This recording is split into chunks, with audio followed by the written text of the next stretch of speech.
എന്തൊക്കെയാണ് I nobody മുന്നോട്ട് വയ്ക്കുന്ന സീരിയസ് ആയിട്ടുള്ള ചില പ്രമേയങ്ങൾ? ഇംഗ്ലീഷ് പോയറ്റ് ആയിട്ടുള്ള W.H. ഓഡന്റെ ഒരു കവിതയുണ്ട്, ദി അൺനോൺ സിറ്റിസൺ. ആ കവിതയാണ് ഓർമ്മ വന്നത്. രണ്ട് സിനിമകളാണ് പെട്ടെന്ന് മനസ്സിലേക്ക് വന്നത്. അതിലൊന്ന് ഐ നോബഡി ഒരു നല്ല ചിത്രമാണോ, എന്താണ് തോന്നുന്നത്? ഐ നോബഡി മികച്ച ആശയങ്ങളുള്ള ഒരു സിനിമയായിരുന്നു. അതിന് ഈ സംവിധായകൻ ശ്രമിച്ചിട്ടുള്ളത് ഒരു സാധാരണക്കാരനായ മനുഷ്യൻ ഒരു പവർഫുൾ ആയ സ്റ്റേറ്റ് സിസ്റ്റം. പൃഥ്വിരാജിന്റെ മുൻകാല സിനിമകളിൽ എടുത്തു കഴിഞ്ഞാല് നല്ലൊരു സോഷ്യൽ സെറ്റർ ആക്കാമായിരുന്നു.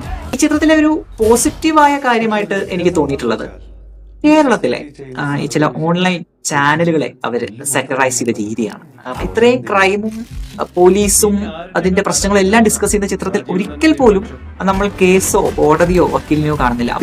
അഡ്വഞ്ചേഴ്സ് ഓഫ് ഓമനക്കുട്ടൻ, ഇബിലീസ് പോലെയുള്ള എക്സ്പെരിമെന്റൽ കൈൻഡ് ഓഫ് എഴുത്തൊക്കെ അദ്ദേഹം നടത്തിയിട്ടുണ്ട്. അപ്പൊ ആ ചിത്രം കാണുക.